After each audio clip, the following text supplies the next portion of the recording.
Listen, we got out rebounded by 14, but I thought we did a hell of a job in that first half where you really needed to go out and set the tone. I think they had 2 at halftime, and I thought our transition defense was exceptional, and we never took the wrong path chasing down a rebound that we couldn't get. This is the best defensive rebounding team in the country, and we were dead if we were going to chase balls down. So, I thought our guys really followed the game plan. And those were the keys. We had 2 of them tonight. It was get back and rebound, and I said it about 1,000 times in the last 3 days. Not very often are you going to win a game when you shoot under 25% in the second half against a top 10 team. But I thought our activity on the defensive end, 19 turnovers is what we forced. They take really good care of the basketball, and that was the difference, was finding a way to manufacture some points. Price unfortunately got in foul trouble. We hung in there without him, and we're even at the break. We felt pretty good about that, and then he picks up his 4th with about 10 to go. And again, we hung in there, but knew they would make a run. We got up 9. Talked to Braden about the incident. That can't happen, and it's a great opportunity to learn from when you get up like that. So I'm proud of how he bounced back after that moment. He knew right when it happened that he messed up, but he found a way to regroup.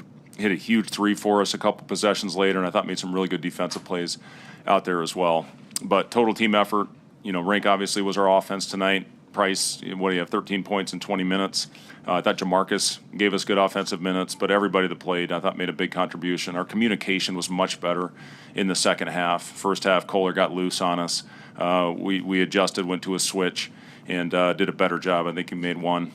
In the second half. So just proud of our guys. He found a way to win an ugly one, and we can certainly learn from this. It's always better to learn when you're in the left column. With the number of close games you played in this year, how comfortable are those guys in a situation like tonight, last 2 minutes, just having to keep their composure and everything? Well, it was no panic, and the guys when the under 3 timeout, I think that's when we had the challenge. And, Rink came out and made a great read. We actually ran the same play that we ran to get a layup against Kansas State with under a minute left. And, went back screen and went under, and he popped out, hit a huge, I think that was his only 3 in the second half as well. But, listen, when you're down at the under 4 media timeout and you don't see any panic, you see the guys in there, we're saying this is what it's all about, to be in this position, in this situation, I'll go win it. And our guys found a way.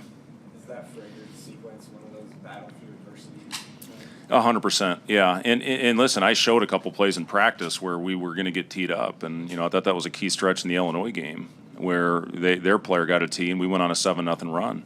Now it's us. We get the tee, they hit the free throws, and I think we were up 9, and they cut that thing all the way back and tie or take the lead. So it's a teachable moment, learning moment, and he's going to be better because of it. And again, I'm proud of Braden for how he handled that situation, and kept his composure and knew he messed up. His teammates rallied around him, and he made some big plays for us down the stretch.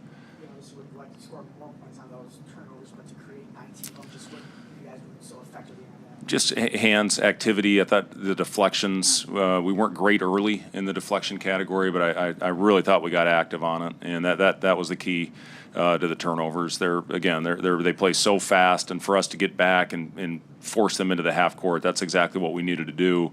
And listen, on the glass, I think they got 4 or 5 in that last possession. So, other than that, I thought we were pretty darn good.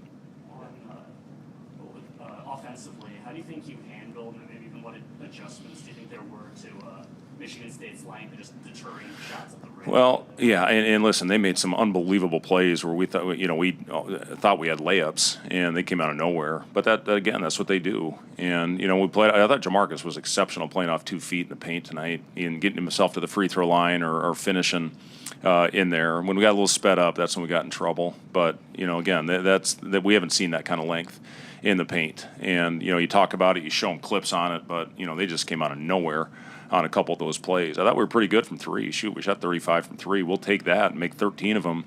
And score how many points did we score? 58. I can't see very well anymore. 50, and you score 58 points. So other than the threes, we were not very efficient. It's kind of been the opposite lately. We've been pretty efficient inside the arc. So hopefully we'll put it together where we have both. In once we go on the road.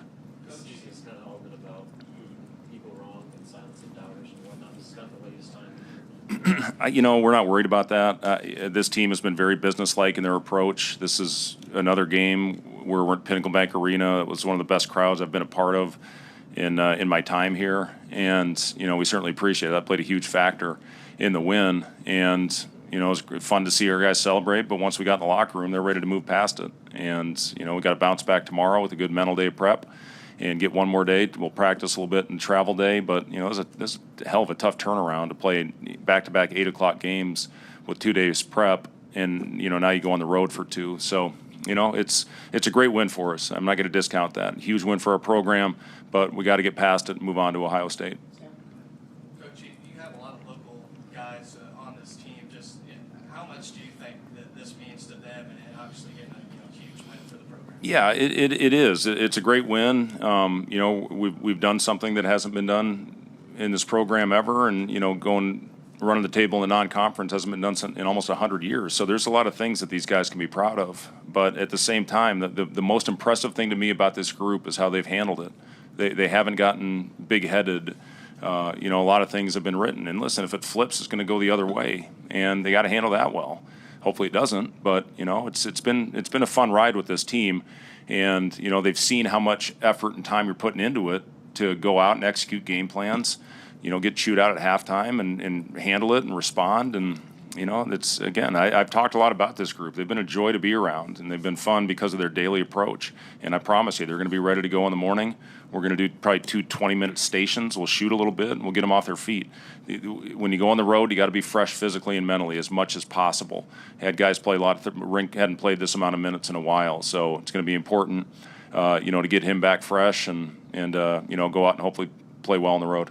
Some of those big moments, what do you like about that price break 2-man games? Yeah, I mean, they've had a great chemistry out there, and I thought we made some good plays early to Rink on some pick and pops, but when he and Price are either in a pin down or a rip screen, they've done a good job of that. Now we needed to space it better on the post. We had a couple stupid turnovers in the first half when we got the ball into Rink where we didn't cut right and nobody pulled behind when they came to double. That's that can't happen. But yes, overall those two have played very well together. Tom mentioned just the overall night with the courts running and everything, that this is sort of what it feels like when a program is being built. And, large view of things, and do you feel that as well? That's part of it. Well, it's listen, Coach Izzo's a good friend. I've spent a lot of time with him over the years with Jack playing there for 4 seasons, and that's the first thing he asked me, how's Jack doing? And he's just meant the world to our family for helping Jack in the position that he's in now with the San Antonio Spurs. So he told me after the game, he said, I'm really happy for you, I'm proud of you, I'm happy for you. And that's great, to hear something like that from a Hall of Famer, one of the best that's ever done it. And to me, he's an easy guy to root for. I know the fans may think otherwise, but when he was yelling at DJ, but no, listen, he's one of the best, and for all that he has accomplished, he's one of the most humble human beings. He'll call you after a devastating loss. A lot of times people, hey, great win, great. He'll hit you up after you lose a devastating one, and that it takes a lot to do that. So he's a wonderful human being, and I'm proud to call him a friend. Thanks, guys.